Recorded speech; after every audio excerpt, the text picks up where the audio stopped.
Now, ladies and gentlemen,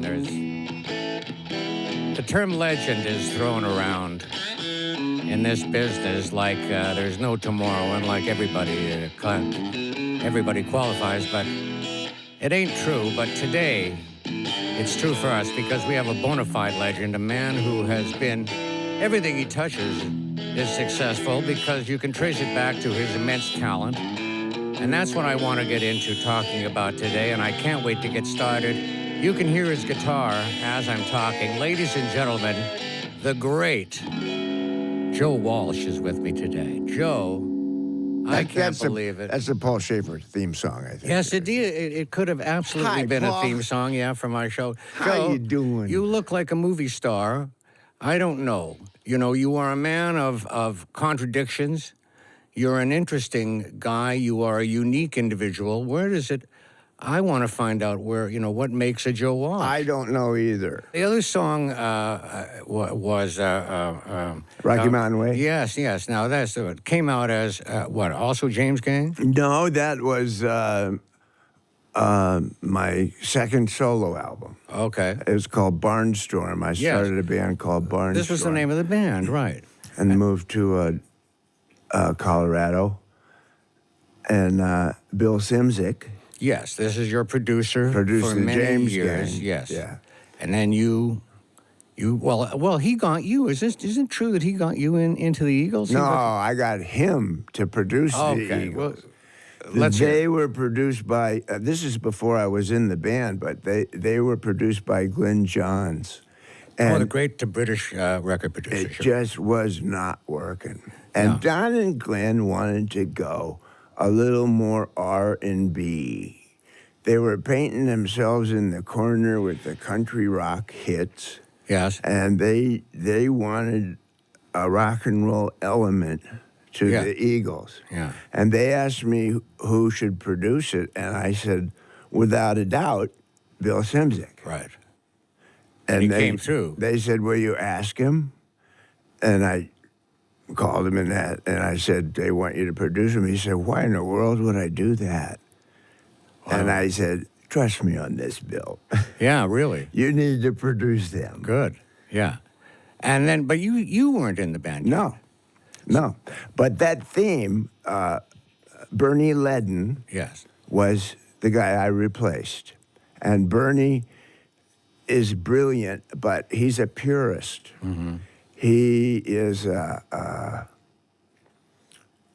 bluegrass, mandolin, acoustic, sit on the porch with an acoustic type of guy.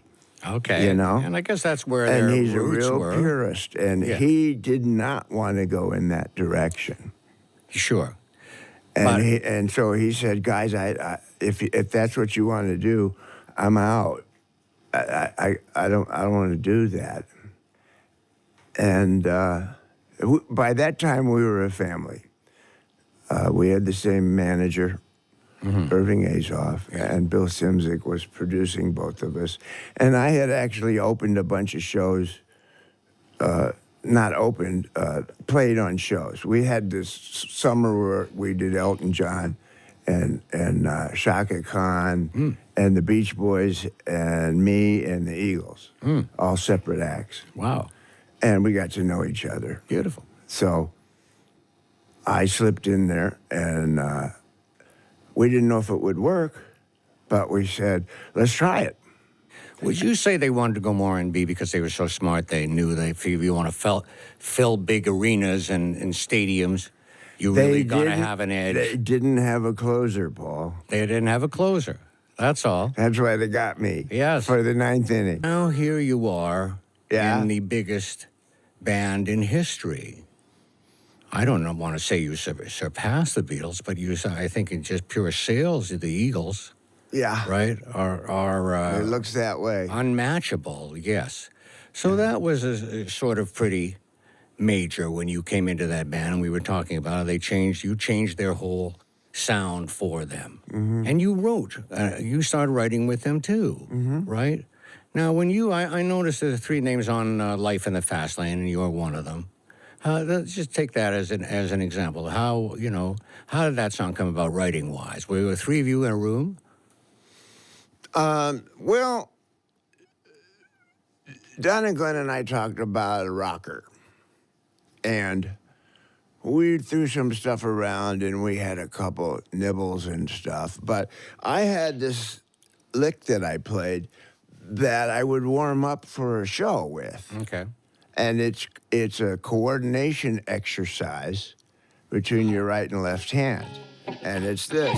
And Just to warm go up. faster and faster. And that, because that's really. So you have, I just want to point out, though, when you play that, I mean, it's just, it's rock and roll blues based, but I mean, it is perfect to have a classical musician's approach to practicing. Yeah. Start it slow.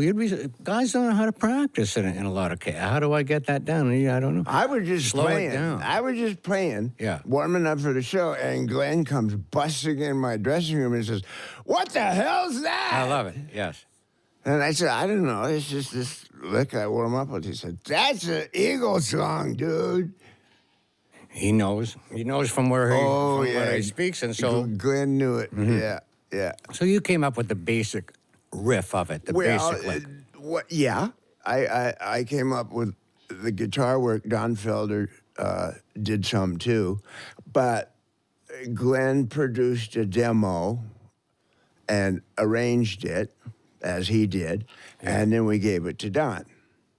Yes. And Don went away for a while and came back with the words. Oh, interesting. And Okay. then we cut the real track.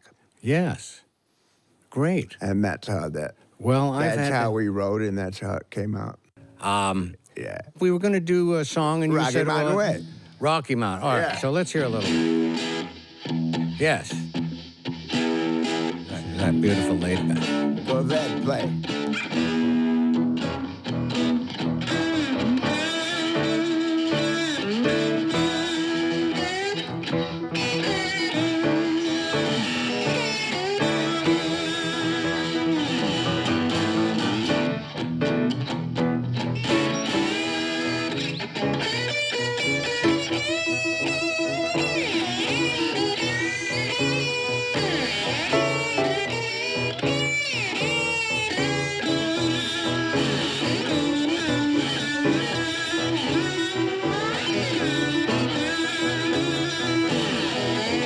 Go to the four chord.